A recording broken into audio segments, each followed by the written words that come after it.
freestyle travel. Hey everybody, this is your host Kenny Flannery as always, and it's been a minute, so I got a whole journey of looping the United States and South America coming up. Just a whole lot. It's probably the biggest gap in the probably 10 years I've been doing the podcast between episodes. So yeah, if you were waiting for this one, here it is. And yeah, like I said, basically did an entire loop and then some around the country. A lot of hitchhiking, flight involved, seeing some family, seeing old friends, random generosity, new truck driver, friend, all kinds of stuff. An impromptu trip down to South America that is coming up.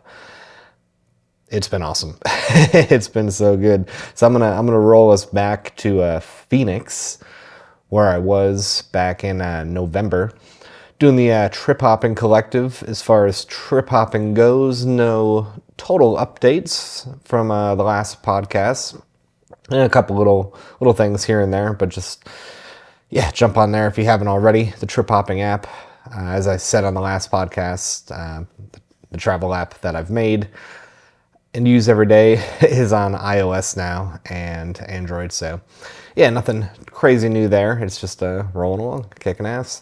So nothing else to really say except for let me get into this whole story.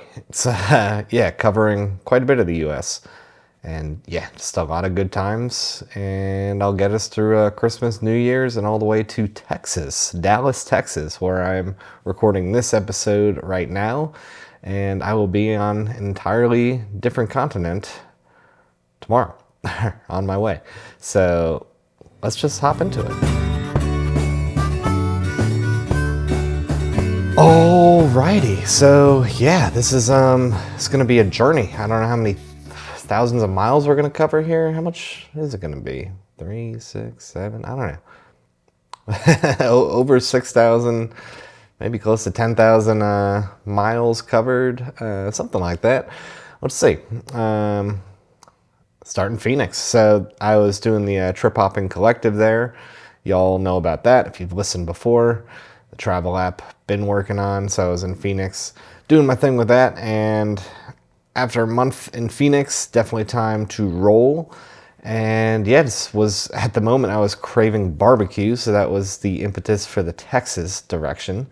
And this is, we're gonna loop back to Texas twice in this story, in this episode. But yeah, initially, I don't know, I just got brisket in my mind, and that was my first thought. Like, let me head towards Texas and get some brisket.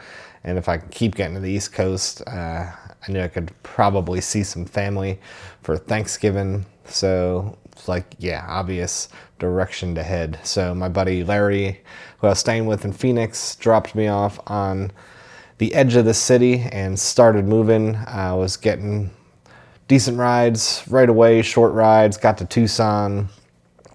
Quick little brush up with the police, but the police in Arizona, I think when I first started traveling, they were somewhat abrasive a little bit, at least my experiences, and all those that I've had recently have been pretty casual. So like this one, he just stopped me because I was walking on the interstate, and he just wanted to tell me that I couldn't be walking on Interstate 10.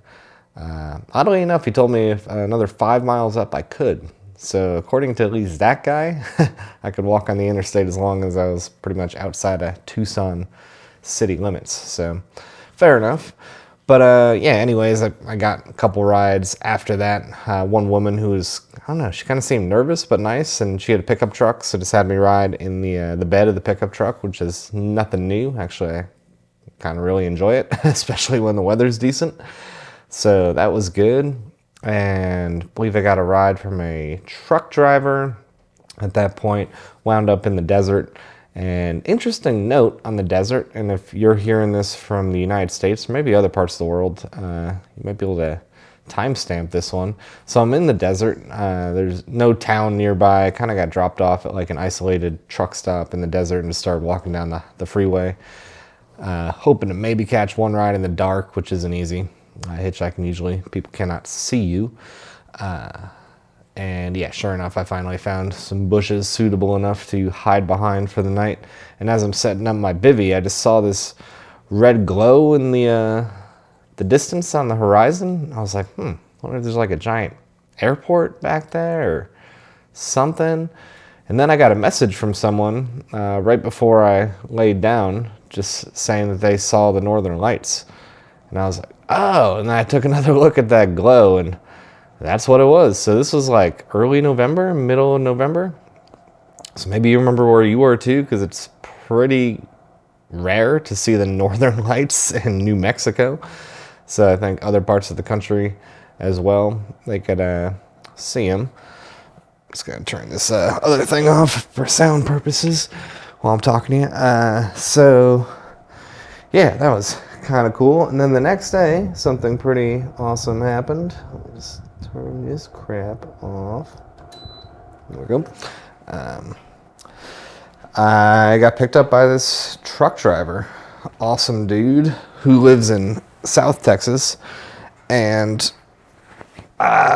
we hit it off. We were getting along real well, and he was going all the way to South Texas, like past Laredo. And at this moment, as I mentioned, I was excited for barbecue. I guess I didn't say specifically thinking Austin, Texas. I mean, kind of barbecue center of the world, in my opinion. And I was craving brisket and all this, so that's where I was heading. So rode with him good chunk of the day until we hit Fort Stockton, and yeah, we stayed in touch. He's like, if you're ever on I-10, let me know, because he said he basically, with some exceptions, every week does the same exact move, like leaves his home near Laredo, goes all the way to Los Angeles, California, and back. So took his number down, and this will come up later in this episode. So he dropped me off in Fort Stockton to keep making my way, and yeah, eventually I did get to Austin. Different rides. Actually, the last ride is worth mentioning. It was this older guy, 70, I don't know, something like that. And he lived maybe 40 miles south of Austin, and he was coming back from work, like a good far drive away. And he was just really friendly from the jump, and he's like, oh, I'll just take you into Austin, a little bit out of his way. And as we started getting closer to Austin, I realized that neither him or his wife had been to Austin in, I think he said like 10 or 20 years, which is crazy to not go to such a popular city for 10 or 20 years, especially since his wife grew up there and they're only 40 miles south. But as we got closer, or before we got closer even, I was mentioning the barbecue I was craving. He's like, well, I'll take you to barbecue, my treat. Like, tell me the spot. And I was like, awesome. Because barbecue's not super cheap either.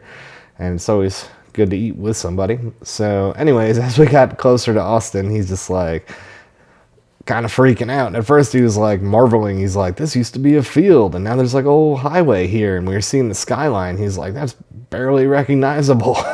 Like, he went from like awe to like, and then we were in traffic and stuff. And finally, by the time we got to the barbecue spot, Terry Black's is the spot I usually go to, he was like in panic mode almost, just like, oh my God, this is why I don't go to the city. So we like parked, but then he just like got out of the car, walked around, shook my hand, and gave me like a big old wad of $20 bills, like well over $100. And he's just like, I gotta go. And he just took off, and extremely nicely, he just gave me this like little stack of cash, which is good, because like I said, barbecue can be pretty damn expensive. But yeah, obviously it covered the barbecue and then some. And I'll tell you what, if you don't know where to go in Austin, Texas, just go to Terry Black's. There's a bunch of other places. You can't really go wrong, but that's my advice. Go there, unless someone else tells you something different. At least it's a good place to start. I go for the brisket. I remember the first time I had it, it was like just seeing a brand new color. I was like, this is fucking incredible. So good. And yeah, I loaded up. I got like the sausage, cheese jalapeno sausage, and some sides and junk, and just fucking pigged out. I don't think I had to eat for another day or two. Freaking Austin, Texas. So, mission accomplished there. But then I messaged a guy who picked me up hitchhiking earlier, or like the year before, or something like that. This guy made stinky dice, does some like gaming stuff. Anyways, he'd given me a good long ride and mentioned that he lived in Austin, exchanged information, and I messaged him, and we went out and got a beer, hung out for a little bit. He was saying that he would like to have been able to put me up for the night, but just wasn't sure if it'd be cool with the wife and whatnot. And then he was just like, let me just put you in a hotel room. And I was like, oh, you don't have to do that. I can probably find a place to camp. But he was like, yeah, it's not a big deal at all. And I guess he felt bad, which he didn't need to. Don't expect anyone to put me up. But yeah, so whatever. He made that night easy. And then I was just thinking, okay, what next? Then I remembered I had another friend who lives like halfway between Austin and San Antonio. And I messaged her. And sure enough, she was around. Sue, this woman I met in Mexico, she's about 90 years old, give or take. And met her in Mexico years ago when I was traveling with a girlfriend, and she kind of had this house near this nomad boat, which is kind of interesting. And she was just sort of like a contact on land who was a really interesting woman. Done a bunch of traveling herself. Hitchhiked with her. Very, very short distance. A bunch of us piled in the back of a pickup truck there in Mexico, San Carlos. But yeah, anyways, messaged her, and I was able to make my way there via Jester King Brewery. A little side note, that was cool. Some guy hitchhiked and dropped me off right at this brewery I've been wanting to go to for years. So that was kind of a nice little pit stop on the way. Almost got too dark before I made it, but I didn't make it, actually. It did get too dark. Oh, that's right. Yeah, by the time I got to her town, actually, it was dark, and I guess she must have gone to bed early or something. Didn't see my messages, so I waited up for a while. That time of year, this time of year, it gets dark at like 6 or whatever, so yeah, that's what I did, actually. I hung out at some bar until 7, 8, 9, maybe 10 or something, just shooting the shit with some local people there, and nursing some beers, hoping I'd hear back, but didn't, so I camped out kind of nearby, just in some little patch of forest that I found, and sure enough, got a message from her in the morning when she woke up, and then, yeah, spent the day with her and her daughter and her daughter's husband and grandkids, and they lived nearby, and just kind of hung out with them. We went on some hike to somewhere that was kind of lame. Don't even remember what it was. There's supposed to be some kind of like, I don't know, river, clear water, cenote kind of thing. But it was kind of lame. But hanging out with them was cool. And yeah, they gave me a little ride, a boost in the morning. So at this point, I was definitely heading for North Carolina for Thanksgiving, but 100% wanted to see my friends in Mississippi, so Mississippi was the goal, the immediate goal, and it worked out well. I got a ride to Houston, I think a couple rides that got me to Houston, got dropped off there, and in Houston I got picked up by this big box truck, by a guy who's hauling pianos. Super cool guy. This guy, he was hopped in. He said he was heading to New Orleans, and he says he like delivers these pianos around the country. He lives in Virginia, and I think it was Virginia. But anyways, he drives around the country delivering pianos, and he's kind of learning how to tune them too. So he's like, does the whole thing, drops off the piano, takes it up the stairs or wherever it needs to go, and tunes the thing. So that was pretty cool. And like pretty quickly, he offered. He's like, I got drive time, and doesn't really matter. He's like, I can probably just take you to Mississippi and double back. I'm like, really? It's like an hour or so past New Orleans.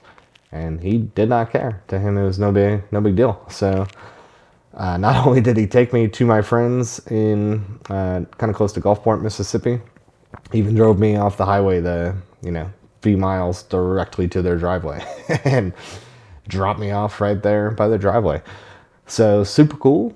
Caught up with my friends there in Mississippi as like a little hangout point before doing the last stretch to North Carolina for Thanksgiving. And yeah, my friends there are just fucking awesome. One friend's kind of a nerd like me, kind of a tech nerd and a beer nerd. And my other friend takes a lot of badass photos in New Orleans and Mississippi, and she's just cool as shit. And then some other friends there that have done some hitchhiking and traveling themselves, and just, yeah, lots of cool people in Mississippi that I met. So that's where I was during COVID for 2 months, which is the longest I've been anywhere in almost 20 years. So got to know some people there. So yeah, just had an excellent time kicking it with them. One cool thing that I did there is my buddy has a subsonic cleaner, which is about the size of a microwave, and it's designed to clean like metal bits and different things. Basically vibrates the water, but what he discovered is that you can use it possibly to age whiskey with wood. So I'm like, let's try it. So we went to the homebrew store, got some oak chips, and we got a jar of vodka and filled it with these oak chips, and then put the jar in the subsonic cleaner, which vibrates the water, and basically the water goes in and out of the wood super fast. So it's the equivalent of it like aging for 10 years or 20 years, but in minutes. And it worked. Holy crap. It was awesome. So we were drinking like 20-year aged whiskey that we made in like 20 minutes.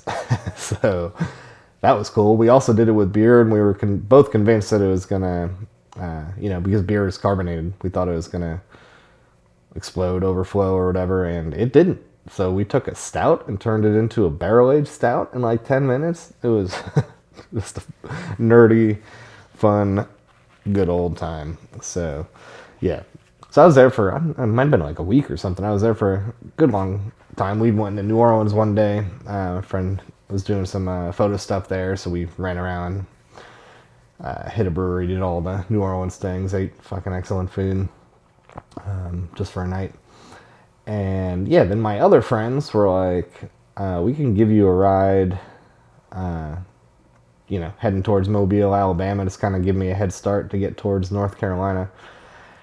So one morning I hopped in with them, and that turned into them taking me all the way to Atlanta, which is, I forget how long that drive was, like 5 hours or more, 8 hours, I can't remember.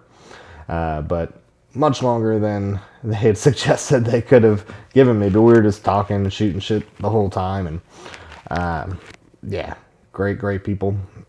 Really enjoyed that ride, and specifically in Atlanta, there's a girl I know from Chico, California, still hook up with back there, and she had told me for a while that she was living around Atlanta, and if I was ever through, to come through. So that was one of the options, because originally, like, hitchhiking from Mississippi to North Carolina, there's kind of 2 or 3 ways you can take, and I was just going to see whatever the road did, but that's what the road did.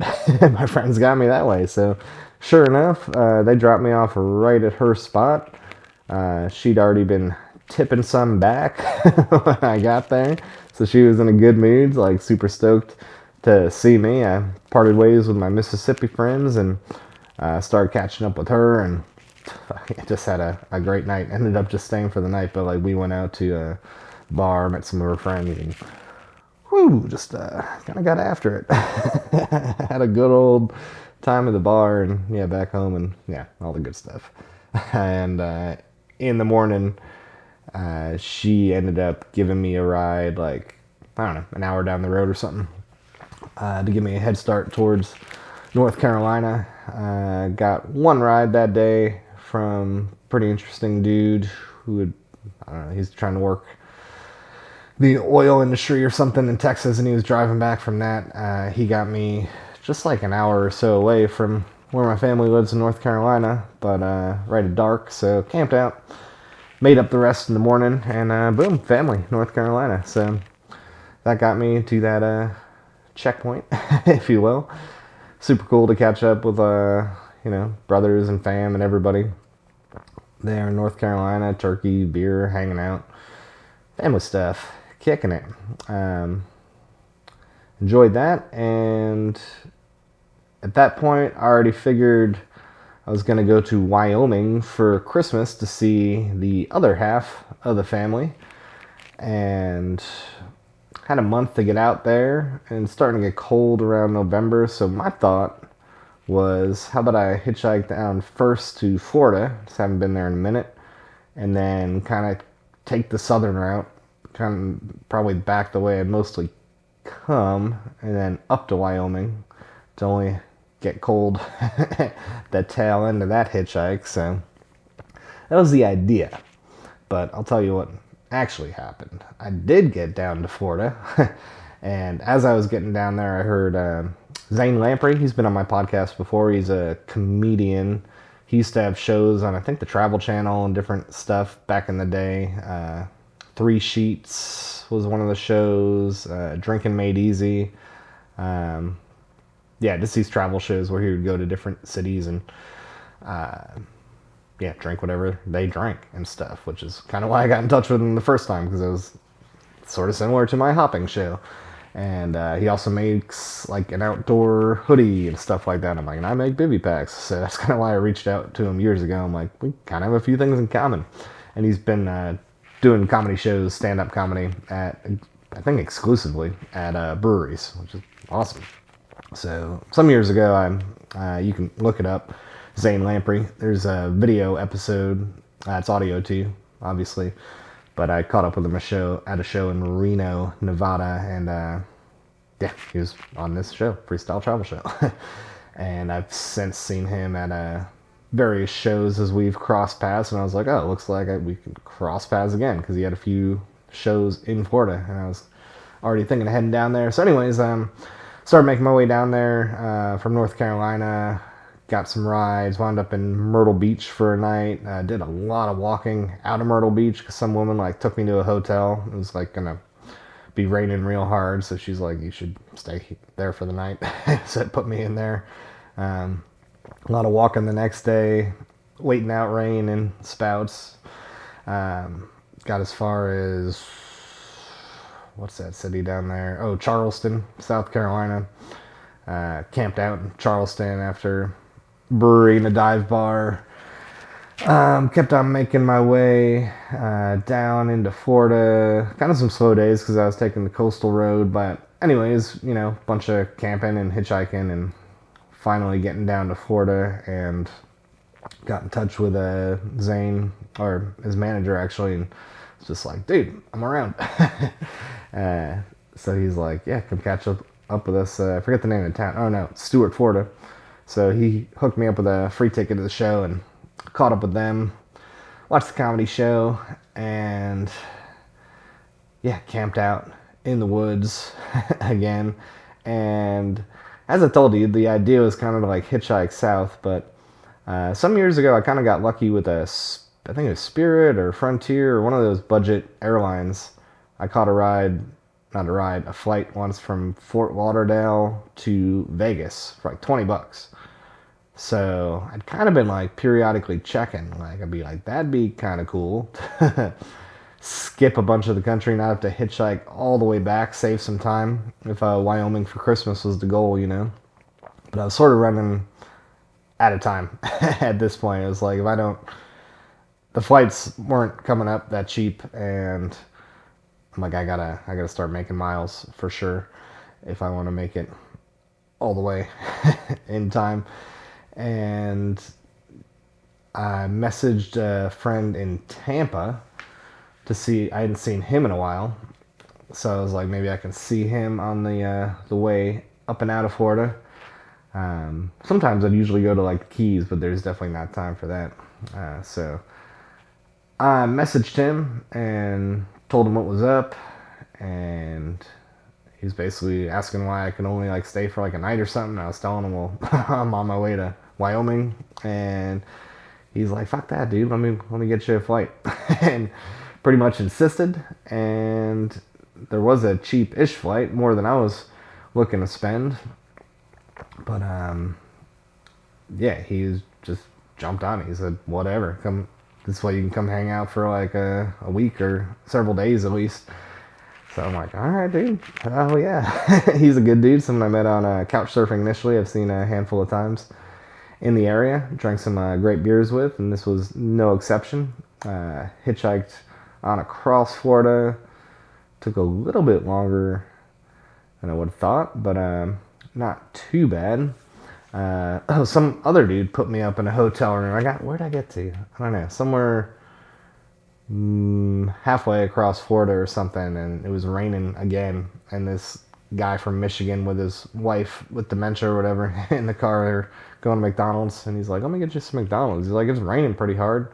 Why don't I give you money for a hotel room?" It's like, all right, that saves me a wet night. So yeah, like I said, it's been chock full of generous people, and had a little bit of cash. I wasn't like completely out, but wasn't exactly prepared to burn money on hotel rooms and stuff. So that saved that night, and yeah, got to my buddy's spot in Tampa. Kicked it with him and his girlfriend for some days, and everything was all locked up for the. He got me. Yeah, it was basically a flight to Salt Lake and a shuttle ride up to Wyoming, all linked up. So spent some time with him. Hit up Angry Chair, was probably the best brewery. We went to Cigar City, drank a bunch of good beers. So it was really awesome just being able to catch up with him. And then I started looking at stuff, and I was like, starting to think about South America, honestly. I'm like, well, what am I going to do after Christmas? So starting to look at stuff. So that started getting on the radar. And anyways, he got me on that flight, like I said. So I got myself to Salt Lake and the shuttle up to Wyoming, and was there in time for Christmas, like a week or so before even. And then brother and sister flew out, and I saw this in the mix, saw this flight from Dallas to Lima, Peru, $103. I was like, oh shit. Like, I'm gonna flight all the way down into Lima, into Peru. I just jumped on it. So that was locked in, and it's a little bit risky because I didn't have much money remaining after that, but I'm like, all right, whatever. I've done shit like this before. I might just show up South America broke, whatever. But I'll be down there. South America is going to be cheaper than being in the U.S. or anything like that. So once I'm there, money will stretch. That's kind of the thinking. And yeah, lock that in.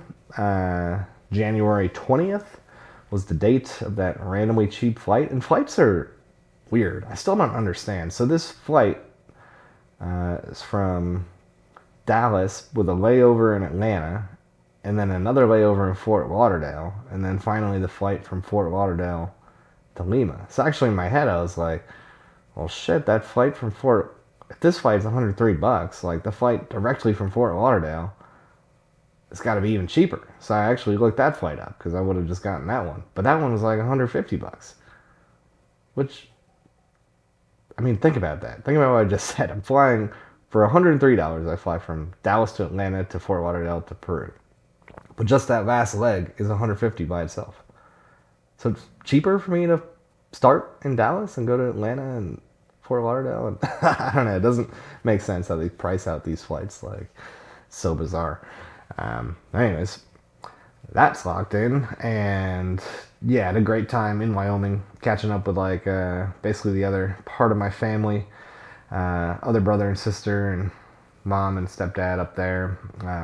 Good times, running around. Went to Melvin Brewery, of course, favorite spot. Christmas, all that good stuff. And yeah, finally I was like, all right, well, Mission Dallas. So my idea was, let me just get on south and then get on over. Ended up having to mail something to Phoenix. Cash App card was expiring. I'm like, it'd probably be nice to have some kind of plastic card when I'm down there in South America. So that's where my like Patreon money goes into, that Cash App. By the way, if any of y'all want to get on my Patreon that aren't there already, I think it's like $6 a month or something like that. I basically do like a micro podcast every few days usually. So even if I go a while without updating that podcast, I'm updating that one all the time. A little more detailed because it's every few days, so I'll actually probably get into like specific rides and stuff like that. So anyways, if you want to get on that Patreon and support my travels and hear stories and see some extra pictures and junk, you can do that. Patreon.com/kenflannery. But anyways, the money that I make from that every month goes onto my Cash App card. So I'm like, that'd be nice to have like at least something periodically hitting when I'm down there. So point of me saying that was getting mailed to Phoenix. Would have got it mailed to Wyoming, but P.O. Box, blah, blah, blah. Just dumb details. So I got down to Salt Lake City first. Kind of the first stop. Have a good friend there that I always try to catch up with if I can. And I got there on the 30th. And my idea at the moment when I got there, because I didn't talk to him too much, he said to drop in, but I didn't want to assume that I could, crash whatever he was doing for New Year's. So I was like, I'll probably try to get down to Las Vegas for New Year's Eve, even if I couldn't get a room, and just kind of whatever, see what happens in Vegas. It's more likely to be able to get rooms in Laughlin, which is what happened eventually. But anyways, I got to Salt Lake City, caught up with my buddy. He had some family who was just flying out that day. And then he told me he had an extra ticket to probably the coolest thing I've done in a while. The next day, the 31st, he had an extra ticket to Star Wars Live Symphony Orchestra. It was fucking awesome. So of course I was like, hell yeah, dude. He's like, yeah, come grab the extra ticket. Going with some other friends that I knew actually. And he's like, we're not doing much New Year's Eve itself, but that day, like, we're doing that. So it was so cool. So it was in the big symphony hall in Salt Lake City, whatever it's called, where they do all their symphony stuff. But they had, the big movie screen with The Empire Strikes Back playing with a full orchestra playing the music as the movie was playing. It was so cool, like bum bum bum bum bum bum, all the strings, everything. It was fucking badass. All the balconies up there, people dressed like they're at the symphony, but everyone's like going crazy. Like every time, like, Yoda shows up for the first time, or when they first played like the Empire music, and it was awesome. so cool. So yeah, kicked it with him. Did that obviously. New Year's Eve midnight itself, I was just hanging with him and his wife now at their place.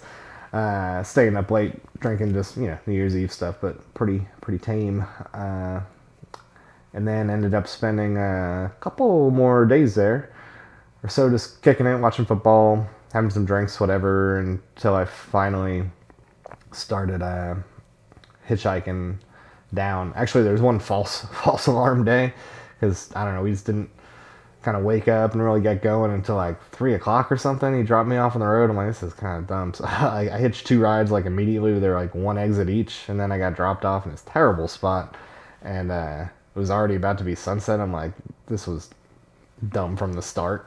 And he had already told me, he's like, I don't know, it's kind of late. Like, if you just want to like stick around or it doesn't work out, come back and hang around. So that's actually what I did. I was like, this was a dumb idea. And I was dropped off pretty close to a brewery, so I messaged him. I was like, dude, I'm gonna grab a beer if you want to come scoop me right back up. I was right by his house almost, so. But then, I guess the next day, actually got going for real. And yeah, I guess I got a bunch of rides that day. Yeah, a bunch of rides, just hitchhiking cool people. And eventually a truck driver in Mesquite picked me up. I think usually if you're hitchhiking between Salt Lake City and Vegas, make it in a day. But it was a lot of short rides at first. But finally, a couple in a truck, they scooped me up. dropped me off right on Fremont Street in Las Vegas. No plan. They dropped me off right at sunset, pretty much. Good timing to get to Vegas. So, yeah, I was like, all right, let me figure it out. I double checked the free room situation, and it wasn't going to be free. There were comped rooms, but I'd have to pay the resort fee or something. It's like $50 or something. Like, that's not free. So, but I'm like, whatever, I'm here. So I went and gambled a little bit immediately because I knew I wanted to go to Able Baker Brewery. So that's kind of one thing I like to do in Vegas is if I know I'm going to go to usually Able Baker, I like to try to win the money for my first bar tab. So I was like, let me try to win. I think I was aiming for $25 or something, and did that. Marched on down to the brewery. Popped in there, got a flight. Oh, I fucking love Able Baker. I guess if you ever watch the Hopping Shows, like the first episode, I went to Able Baker Brewery there in Las Vegas. It's not far from the Stratosphere Hotel. It was fairly new when I first filmed there, December 2019, and I guess that owner no longer owns it, which is interesting to find out. But still, I was able to get a flight of Imperial Stouts. They had like 5 or 6 Imperial Stouts on tap. A bunch of IPAs and sours, and it's just always excellent beer. It always delivers. But the fact that I can get like 4-ounce, 12% beers put in front of me of all different types and flavors is fucking awesome. So I was doing that, making friends with the dude next to me who I think was from Illinois or something, and he was just in town for a whatever you do, few days. So I ended up hitching a ride in his Uber. He was heading back to the Strip, so instead of having to walk like an hour that way, just hitched a ride with him, and he had stuff to do. So, yeah, I went and played a little bit more blackjack here and there, and I won like $100 or so. But still, it's like I gotta get out of here. My idea was to go to Laughlin the next day and just kind of see if I could kick it there for a couple days. Actual free rooms, not $50 a night. So I took a $2 bus as far as I could, ended up camping out in the desert. Woke up in the morning and made my way to the familiar spot, hitchhiking to Laughlin. Out there in the desert, took longer than normal, but got there. Got to Laughlin. Eventually this guy kind of went out of his way to take me there, and I was able to get 2 nights comped in Laughlin, so I was like, oh, that's cool. And won several $100s there. Again, that was massive. That changed the entire complexion of everything I'm doing at the moment. So yeah, that was a fucking game changer, really. Just like when I first got in there, I kind of did the same thing that I did in Vegas. I was like, let me win like $15 so I can go to In-N-Out. So I won $15 and I went to In-N-Out and got a burger, and yeah, over the course of the next day or so, just smashing $100 here, $200 there, just absolutely crushing it. Just drinking like Irish coffees. They had no good beer in Laughlin at all. So I'm just drinking weird cocktails and shit and smashing money, playing blackjack. Absolutely annihilated it. I can't even tell you what a game changer that was. So got down to Phoenix, hitchhiked from there. A few rides again. Caught up with Larry once I got to Phoenix. That Cash App card, physical card, was there waiting for me, so at least I've got that while I'm down there in South America. Digital form of money. It's pretty good. Locked that in and just was catching up with Larry for a couple days. And earlier in the story, I told you that I met that truck driver the last time I'd been at Larry's. Well, in the desert in New Mexico, after seeing the Northern Lights, that truck driver picked me up, who said he goes between Texas and LA, and to get in touch. Well, I got in touch with him, and he was totally stoked to give me a ride. So he was going to be coming in on whatever the Monday was or something. And I was like, hell yeah. So, after kicking it with Larry and other friends in town, doing the whole Phoenix thing. Oh, I got a bunch of sewing done. Just made a couple alterations to the backpack. Was making some like hidden pocket stuff. If you know, the last time I went to Peru, I got mugged by these guys, and ever since then I've been more hidden pocket conscious. I was like, hey, I'm going right back to Peru, so let me not get robbed in the same way again. So anyway, I was just making different stuff. A little laptop case. Kind of obscures the laptop in my backpack. I don't think it's really gonna work, but maybe if someone like does a quick fish through in my backpack, if I'm like not by it, maybe they won't notice the laptop's in there. Kind of puts it against the back panel, sort of thing. I don't know. Hopefully, it's never even an issue. But yeah, just giving myself a chance there. But yeah, finally, like I said, rendezvoused with that truck driver who makes like jewelry and stuff too. He's super chill. Oh shit! I think I'm supposed to. Yeah, just remember that I'm supposed to give him my buddy's number. Did I do that? I don't know. Anyways, he might make something for my buddy as well. So yeah, rode with him. It was already late when we rendezvoused, but he cleared out the top bunk for me, which I don't think had ever been used for someone actually sleeping. So crashed there, and then the next day we rode all day until he finally dropped me off at the I-10, I-20 split. And now we're getting pretty close to real time here. And yeah, there's still some daylight when he did that. And where'd I get to? Oh, so I ended up getting to Odessa, Texas, and yeah, it was just random. And Odessa, yeah, it was already getting late, and one bar, another bar, and there's a brewery I made it to in Midland, Tall City Brewery, and was having beers there. Super friendly bartenders. They were chatting me up.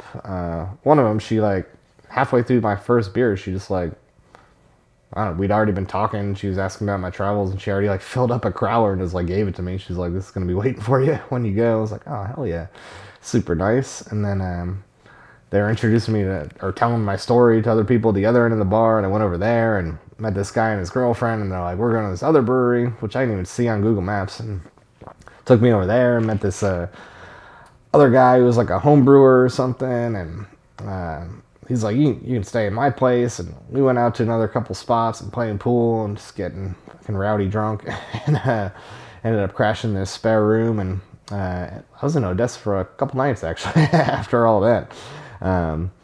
Did not expect. Odessa was just not really on my radar, or Midland and Odessa, that whole connected area. So I turned into a random little side mission, which was good because I was aiming for Dallas, but I was kind of early.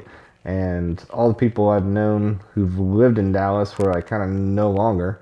So I didn't really have any, didn't really know anybody in Dallas. So even though I was aiming to get here, I wasn't super looking forward to just like camping out in like pretty much freezing and below freezing temperatures.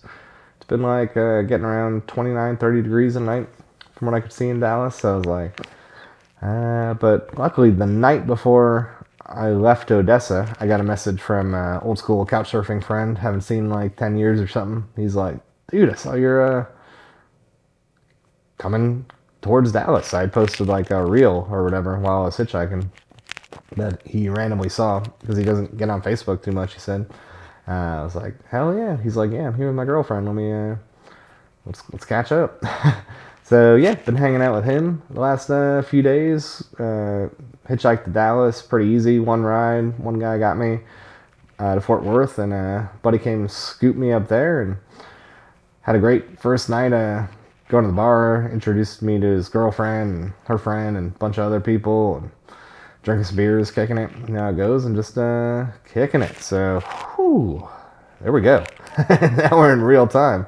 So tomorrow, I hop a plane.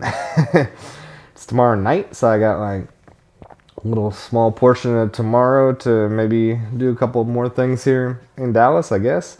Already got another barbecue fix while I was here.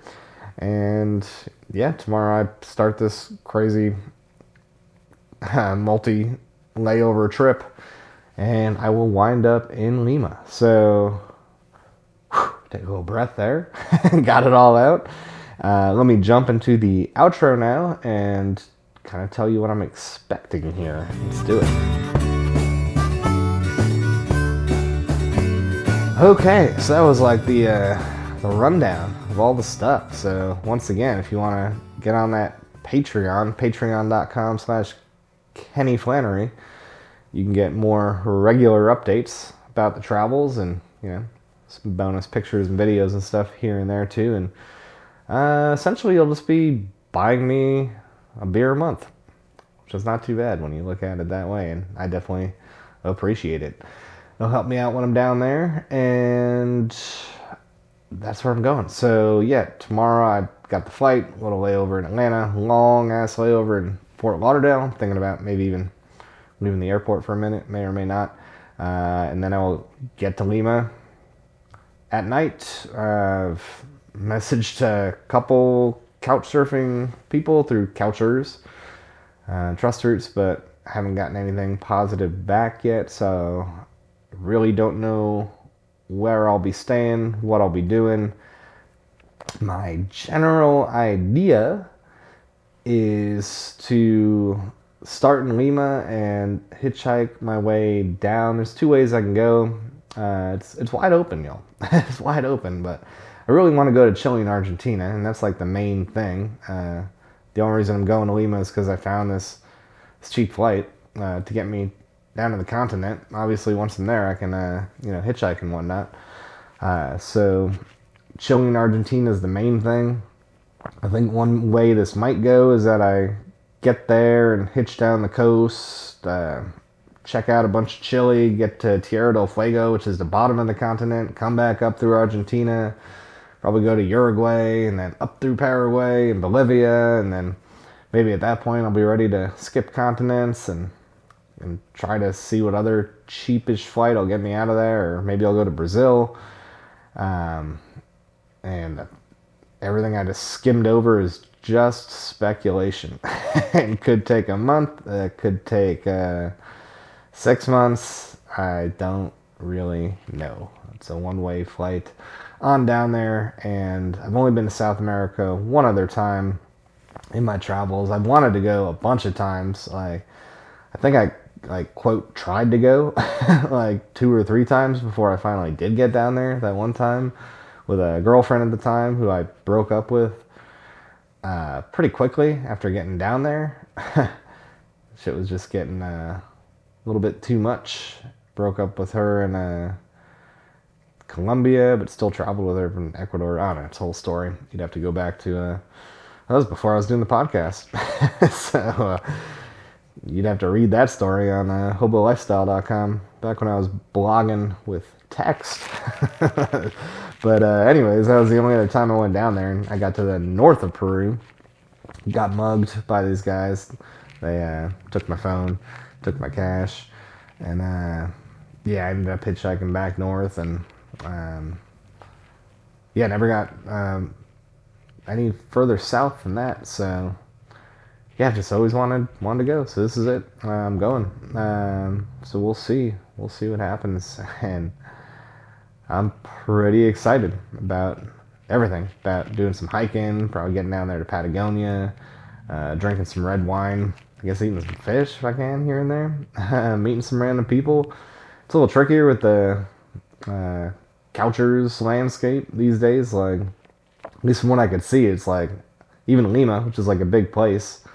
Looking on Be Welcome, Trust Routes, and Couchers, it's only a handful of people that have actually logged in between all those sites recently, and almost none of them have references, and as I've learned, not so responsive.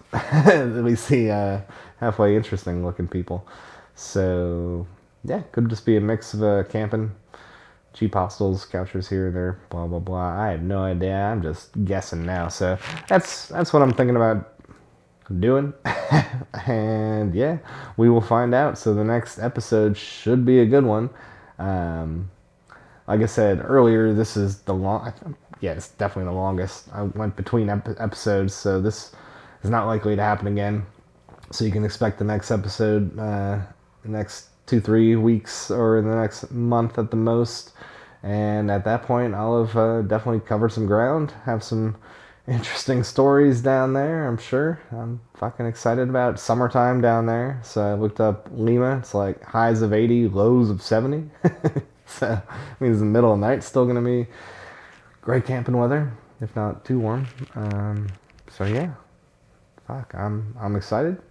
Gonna try to keep on or start posting more videos. So definitely check out the Patreon if you want to get on there. Check out the Instagram if you don't feel like giving me a beer every month. It's totally cool. I'll be posting on Instagram too at Hobo Lifestyle.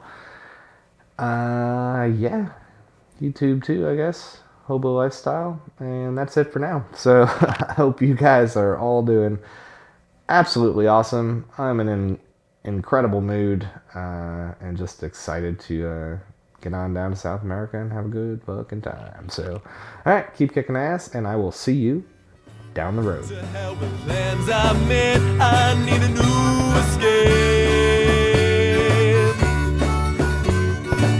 With all my shit straight, I'll get my big brain.